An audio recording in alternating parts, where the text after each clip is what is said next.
lagi bareng saya DWK Prayoga. Jadi akhir-akhir ini saya itu sama teman-teman dari JNE seringkali menelusuri banyak kota ya secara online sih ya, karena kita lagi pandemi ya. Mencari tahu mana saja UMKM yang perlu kita bantu, yang perlu kita angkat untuk bisa menginspirasi kawan-kawan semua yang ada di Indonesia. Terlebih dalam kondisi pandemi banyak yang berjatuhan. Apakah Anda termasuk orang yang lagi pandemi ini jatuh ya kondisinya? Kalau iya, dengerin nih, tonton video ini sampai beres ya. Kenapa? Karena di samping saya sekarang udah ada orang yang itu Masya Allah banget ceritanya. Kita perlu gali ya, bagaimana dia bisa survive dalam kondisi pandemi. Bahkan justru memperkerjakan banyak orang dan membuka peluang untuk mereka gitu. Nah ini saya dapat bocoran nih ya, luar biasa banget ini orangnya. Namanya adalah Kang Yusuf, bener Kang ya? Iya. Ntar kela, Yusuf atau Yusuf? Yusuf. Pakai P? Pakai PW. Pakai P atau pakai F? Sesama orang Sunda, konon katanya dia bisa ngomong F ya, fitnah. Oke, Kang Yusuf nih, teman-teman semua mungkin perlu tahu dulu, Kang Yusuf ini adalah owner dari Toko Milkan. Kang, cerita dong ke kita gitu ya. Toko Milkan dari namanya sendiri itu Masya Allah, ya saya orang pesantren, gue pamer ini. Saya orang pesantren dulu pernah belajar bahasa Arab. Milkan itu kan berupa berarti memiliki ataupun kerajaan. Ataupun ya semacam doa juga kan ini untuk bisa memperkerjakan banyak orang. Nah, dulu tuh gimana sih ceritanya kok bisa sampai terbentuklah namanya Toko Milkan yang sekarang juga di online juga eksis gitu. Gimana tuh? Dulu waktu terpuruk ya, saya suka berdoa, ya Allah ya dal karomati itu hiroti mubarakan ya dan nikmati sabikoti mufarojan ilahi atini milkan aziman. Nah itu teksnya sih. Milkan aziman. Jadi berikanlah kepada saya kerajaan yang besar. Nah gitu. Jadi udah aja kita gimana caranya bikin brand tapi namanya yang bagus, udah Milkan aja.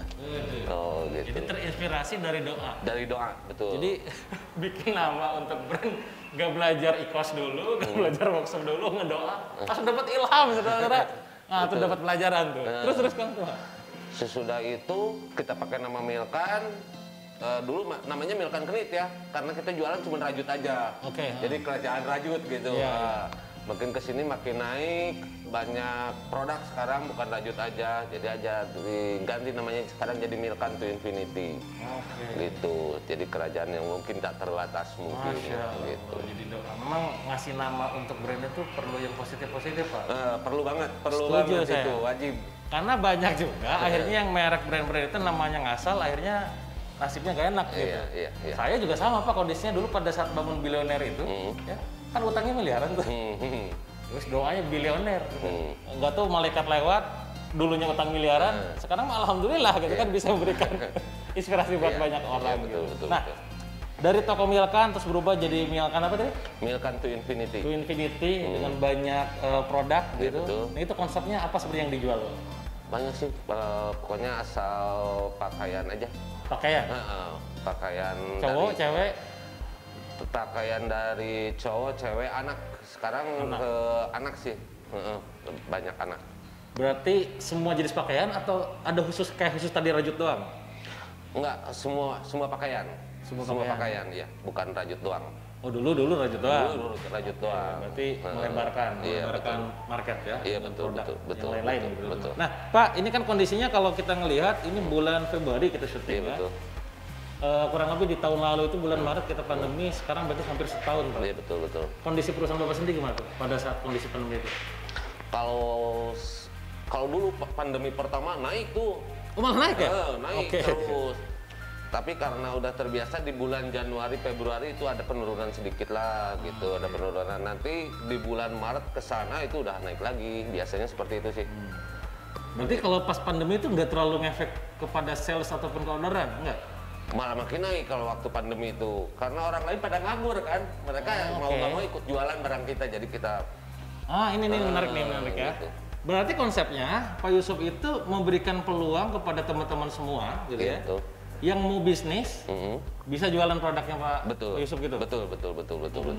Soalnya kan dalam kondisi pandemi memang peluang usaha kan ibaratnya naik ya, karena betul. kan demand cuan Iya. makin berkurang ya, malah justru naik. Terus gimana Pak? Pada proses pandemi itu akhirnya orang banyak yang join untuk mau jualan. Banyak banget, karena kan banyak yang di PHK juga ya. Mereka mau nggak mau lamar kerja ke sana ke sini juga udah tidak memungkinkan kan kalau online. Iya. Ya, Benar. kita kasih tahu aja ini caranya seperti ini, bahannya apa, produknya apa gitu kan. Mereka ikut jualan jadi makin banyak yang ikut jualannya gitu kan.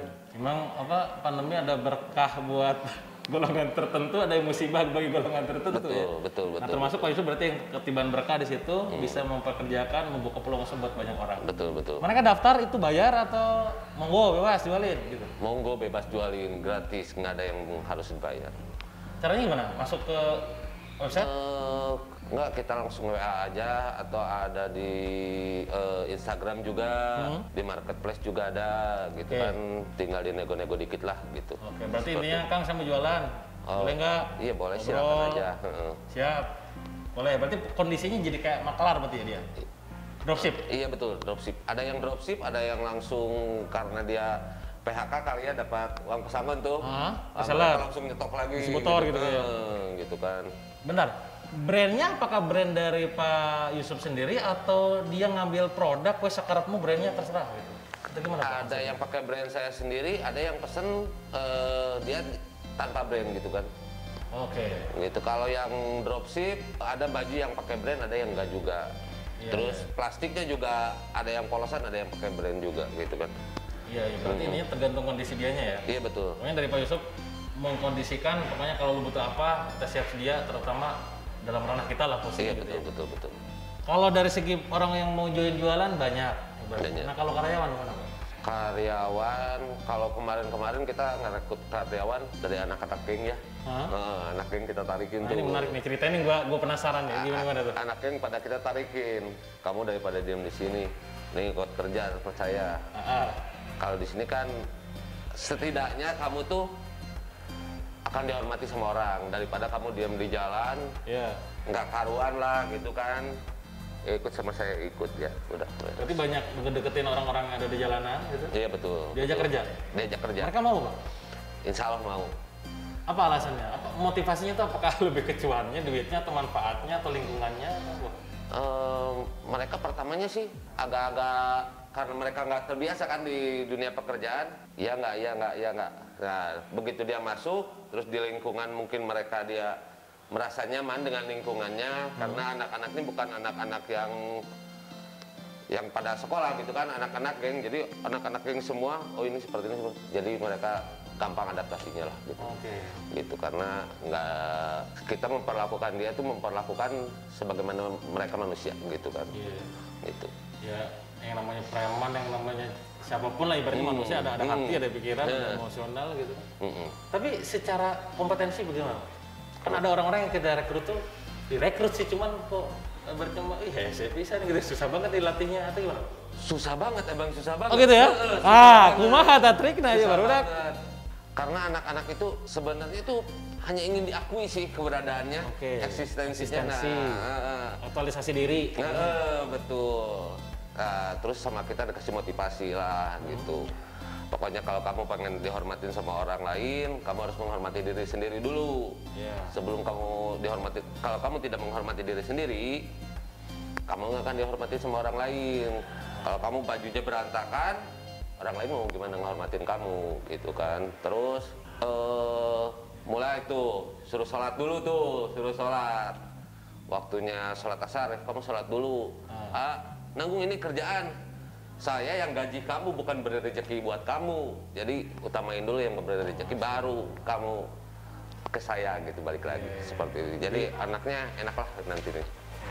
Intinya tadi ya luar biasa banget yang menanamkan sebuah value pemikiran pada tim yang ada di bawah bahwa rezeki yang ngasih yang di atas. Iya betul. Ya kita ini cuma wasilah doang kan. Iya betul. Yang sampai hanya gara-gara kerjaan gue, lu yang di atas dilewatin gitu ya. Betul.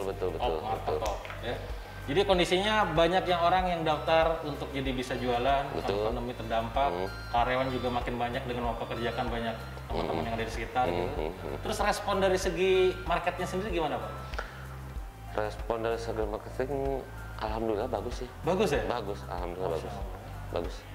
Apakah itu gini? Saya kadang kepo gini, karena ibaratnya kalau bicara tentang sukses itu semua orang juga punya ceritanya masing-masing. Yang selalu pengen saya kepoin itu Pak. Apakah nilai tadi ya, nilai membantu orang lain, yang mempekerjakan orang-orang yang berdampak, itu Bapak rasakan secara tidak langsung terhadap pertumbuhan bisnis Bapak? Terasa secara langsung. Secara langsung? Secara langsung. Soalnya gini juga, kita ada brand ya, ada pakai Hentek tuh, Milkan tuh. Berarti mereknya dari makannya? Merek kita sama kita dijual ke pengrajinnya juga. Oke. Nah, Hentek itu kita jual 2.500 per lusin. Dan si hasil Hentek itu kita buat sumbangin. Bikin masjid, wakaf masjid. Pokoknya apa yang dibutuhkan sama masyarakat itu dijual. Di hasil jual Hentek itu. Hasil jualan. Nah, apa itu ya? Hentek itu. Per lusin itu kita bagikan semuanya pure gitu kan. Oke. Terus untungnya dari mana Pak? Kita kan dari yang lain?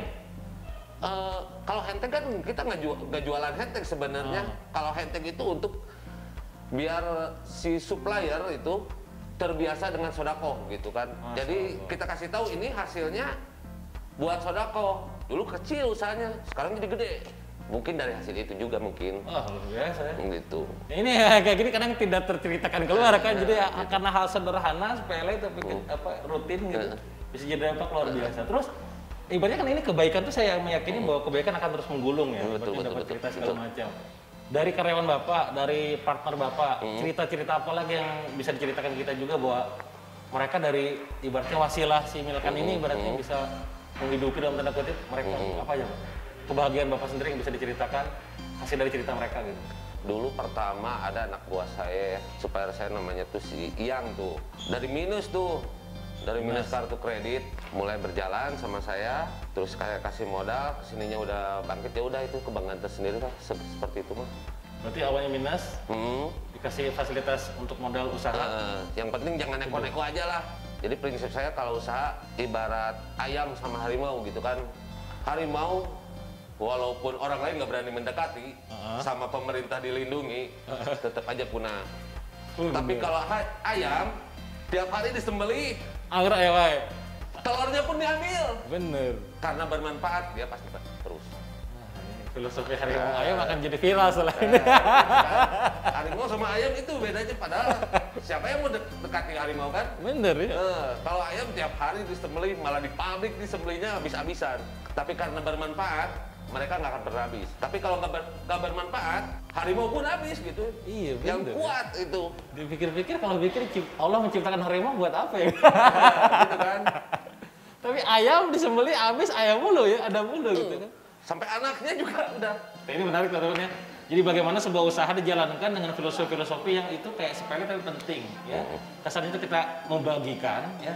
Tapi sejujurnya itu menjadi sebuah melipat gandakan kita ya, secara rezeki melipat gandakan karena memang dari atas sudah berbicara seperti itu. Ya, buat teman-teman semua yang sekarang nonton ya, buat kalian-kalian semua nih yang ragu untuk bisa berbagi dengan banyak orang. Contohnya tadi dengan cara membagikan untuk program sedekah, ya, dengan cara membuka lapangan pekerjaan dan lain-lain. Nah, sekarang saya penasaran juga Pak. Ibaratnya sekarang bisnis ini terus tumbuh, ya, bahkan dalam pandemi pun malah kecipratan berkahnya. Betul, betul, betul.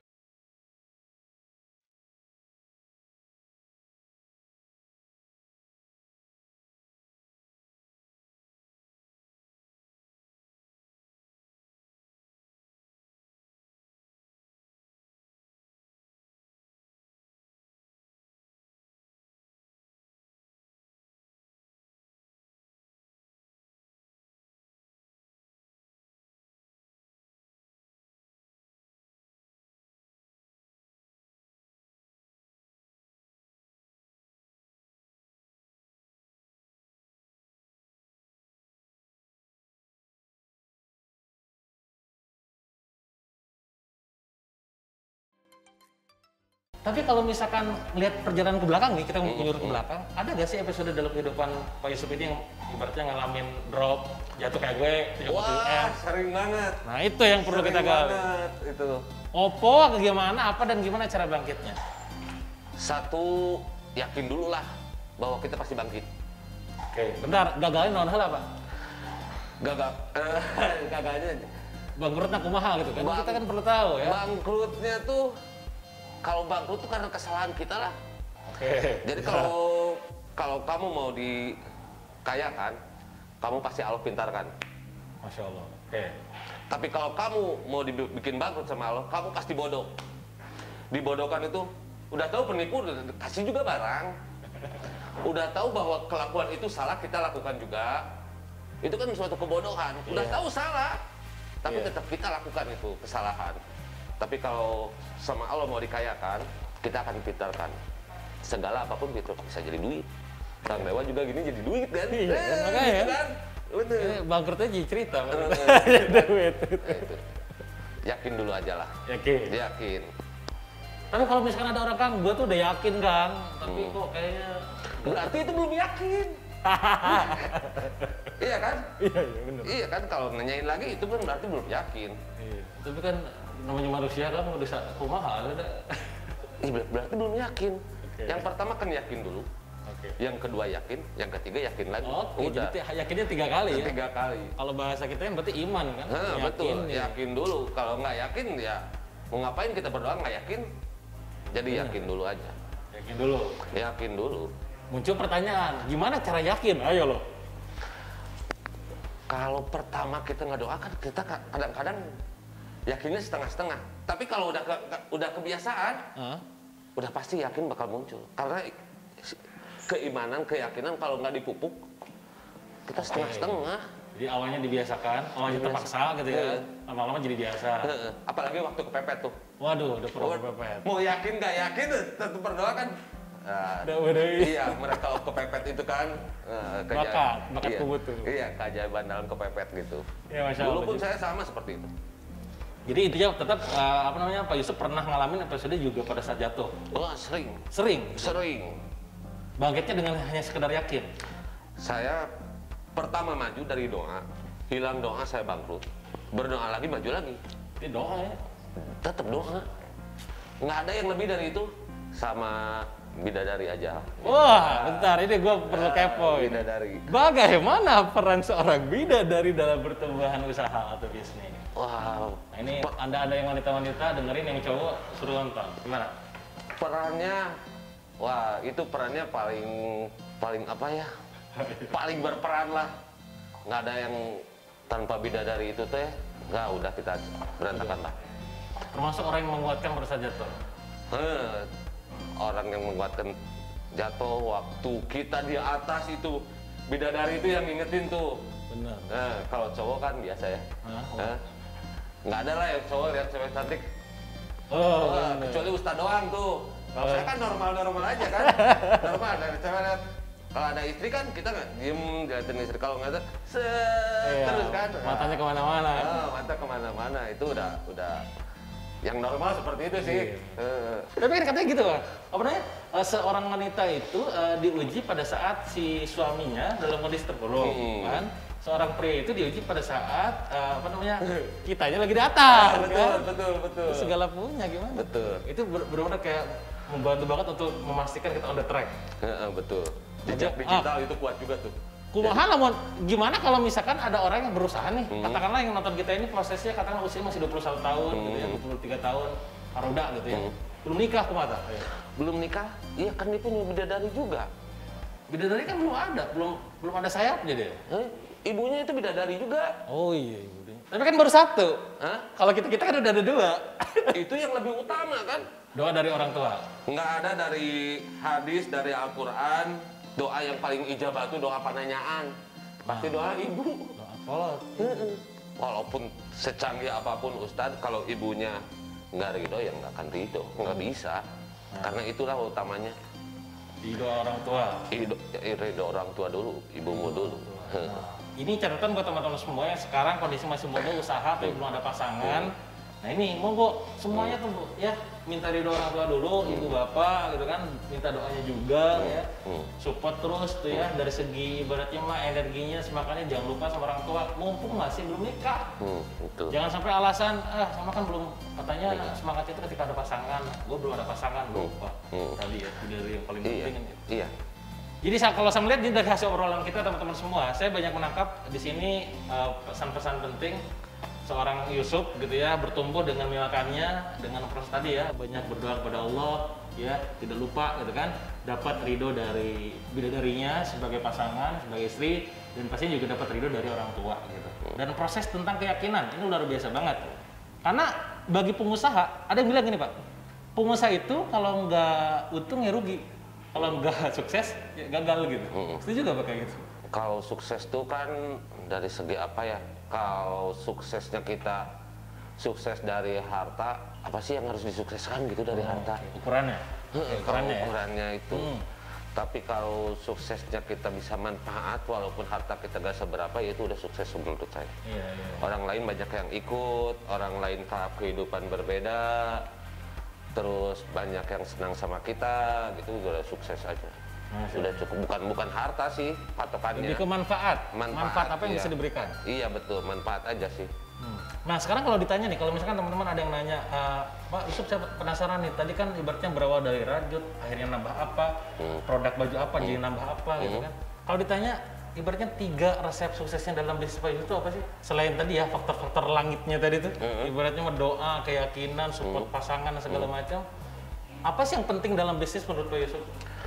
Yang penting dalam bisnis, saya ngalir gitu aja sih. Ngalir? Ngalir gitu aja, nggak usah ribet-ribet mikirin apa-apa. Yang penting kita manfaat. Oke tuh, berarti itu manfaat. Orang lain yang dekat sama kita nyaman. Nyaman, bikin orang nyaman. Betul. Terus? Ya udah jalanin aja. Jalanin, dengan tadi keyakinan tadi ya. Jadi pastikan kita bermanfaat buat orang lain. Jangan pernah menzalimi orang lain dengan cara membuat mereka nyaman. Dan jalanin dengan penuh keyakinan gitu ya. Betul.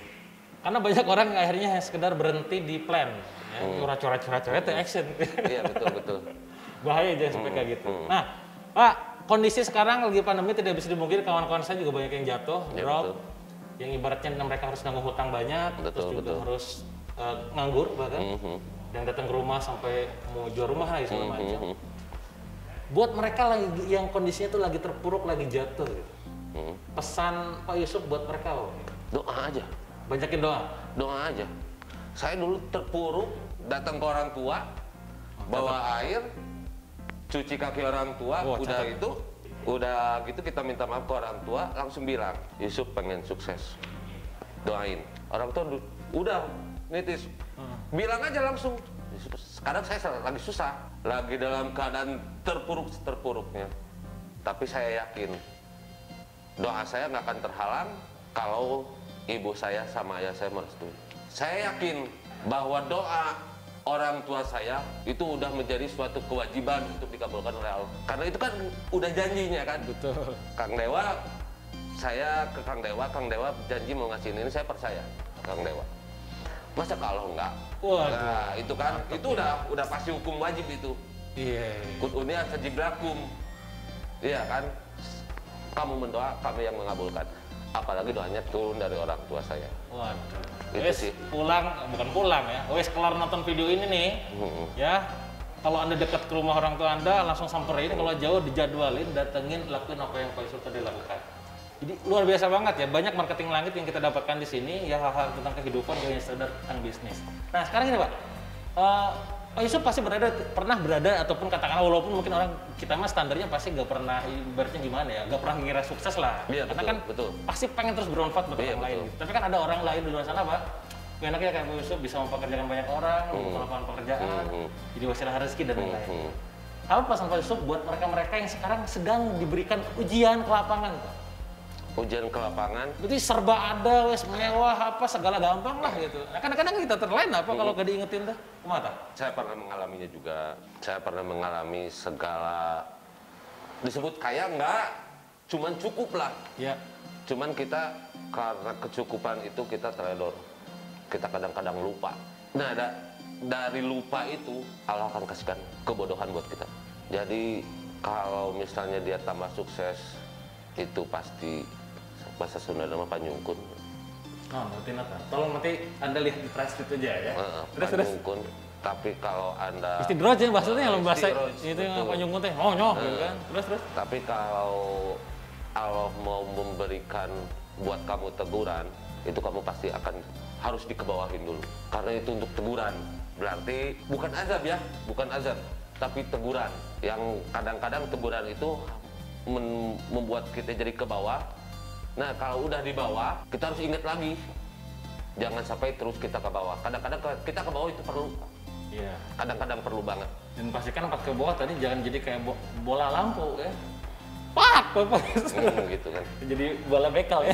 Ping ke atas. Tapi posisinya adalah kita belajar di sini Wah, ada kalanya manusia itu terutama pengusaha diberikan ujian yang ke lapangan. Iya betul. Segala gampang, rezeki mudah, karyawan banyak, profit gede, orderan rame gitu. Tiba-tiba kan kita ya namanya manusia hidup dia pasti diuji kan. Iya betul. Nah, di sini setidaknya teman-teman bisa belajar dari Pak Yusuf bagaimana cara mengatasi momen ketika lagi kondisi lapang ya, kondisi lagi jatuh gitu kan. Dan segala macamnya gitu. Nah, Pak, kita sekarang lagi coba bikin campaign membantu kawan-kawan semua yang ada di Indonesia. Saya bersama teman-teman dari JNE itu, yalah bantu deh. Sekarang saya tahu lah kondisi kalian ini banyak yang lagi jatuh. Sudah saatnya kita turun ke bawah, ya. Bantu teman-teman yang ada di bawah gitu. Nah, kalau dari Pak Yusuf sendiri gitu, melihat UMKM Indonesia sekarang, potensialnya gimana Pak? Potensialnya menurut saya UMKM bagus sih sekarang. Nah, Harusnya bagus. apa yang buat tidak seharusnya gitu? Jadi kan berarti kan harusnya tuh ekspektasi segini nih. Kenyataannya sekarang masih di sini nih. Apa Karena gapnya, mungkin Pak? ketidaktahuan ya. Oke, lack of knowledge. Berarti ya. Ketidaktahuan untuk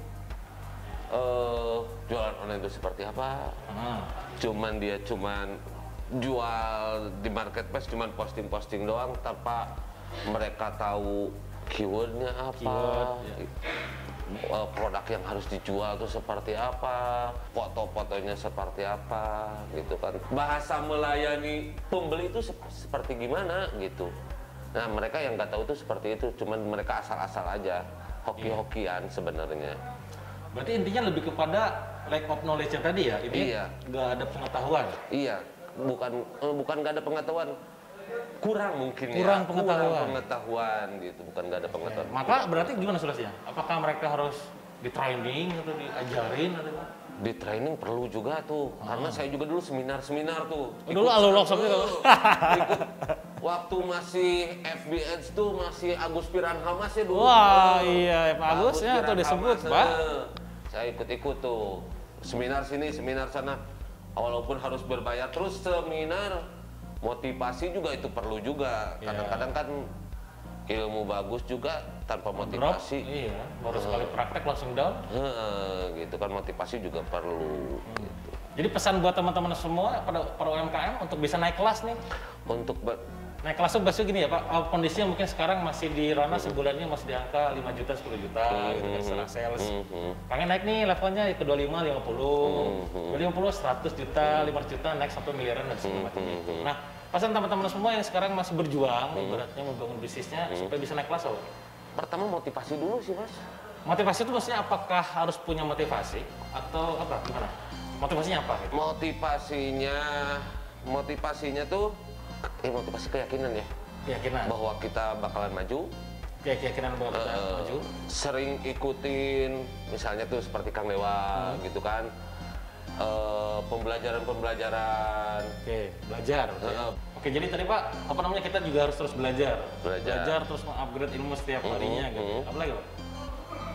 Udah action aja. Action aja. Mana yang duluan Pak? Belajar dulu, action dulu? Action sampai belajar kayaknya. Action sampai belajar? Kadang-kadang kan kalau lagi kepepet tuh mending action dulu. Hajar belah dulu. Nanti belajaran ngikutin belakangan. Karena kalau kita kuliah mah dulu Pak, posisinya tuh kan kita tuh seringkali belajar di kelas dulu tuh. Baru diuji sama dosen. Nah kalau hidup kan posisi biasanya tuh diuji dulu. Baru ngambil pelajaran. Bisnis di mana Pak? Kalau saya action dulu. Berarti termasuk wes punya hajar belah dulu. Hajar dulu. Ngambil pelajaran dari situ. Nanti hasil itu kita pakai belajar tuh. Oke, pembelajaran ke depan. Pembelajaran secara alami dan pembelajaran kita bayar orang untuk mentor. Masya Allah. Gitu kan. Jadi, ini dari sini ilmunya gini, dari sini kan beda-beda gitu kan. Nah, kita serap ilmu itu. Oke. Jadi intinya terus kita belajar, upgrade ilmu terus setiap harinya Pak ya? Iya, betul. Nah, ini mungkin sebelum kita tutup saya pengen nanya nih, pilihan-pilihan pertanyaan yang mungkin perlu Pak Yusuf jawab. Pak, antara misalkan bisnis itu antara bermanfaat sama menguntungkan, mana Pak yang lebih penting? Bermanfaat dong. Kenapa Pak? Kalau bermanfaat udah pasti untung. Udah pasti untung? Kalau bermanfaat pasti untung, apakah itu artinya menguntungkan belum tentu manfaat? Iya, kalau beruntung belum tentu bermanfaat. Karena bisa jadi cuma dirinya sendiri ya? Iya, betul. Kalau untung kan buat pribadi, kalau manfaat itu udah pasti untuk keuntungan banyak. Oke, mantap. Berarti manfaat lebih penting? Lebih penting manfaat. Oke, dari segi ini Pak, antara omset sama profit lebih penting mana Pak? Omset sama profit ya, kalau saya omset. Ini beda deh Pak, kenapa Pak? Kalau saya omset, karena kalau saya mengejarnya omset banyak, berarti banyak yang bisa kita pekerjakan. Oke, karena nyambung dengan poin sebelumnya yang tadi manfaat lebih penting. Iya betul. Oke, karena kalau misalkan kita bisa bermanfaat buat orang lain, gitu, itu dampaknya tadi tentang yang semenitnya tadi, beberapa menit kemudian Iya, belakang tuh, iya. tentang keberlimpahan, Iya, betul. kebermanfaatan dan segala macam. Iya betul. Jadi intinya adalah omset lebih penting. Omset lebih penting. Oke. Tentang branding Pak, mana yang penting Pak? Produk brand atau personal brand Pak? Personal brand kayaknya. Kenapa Pak? Kalau produk brand mungkin kita kalah sama orang lain lah. Oke. Kalau personal brand kan itu kita sekarang sampai selamanya. Sampai nanti mati gitu Pak? Sampai selamanya kalau personal brand gitu kan. Jadi itu yang penting mah.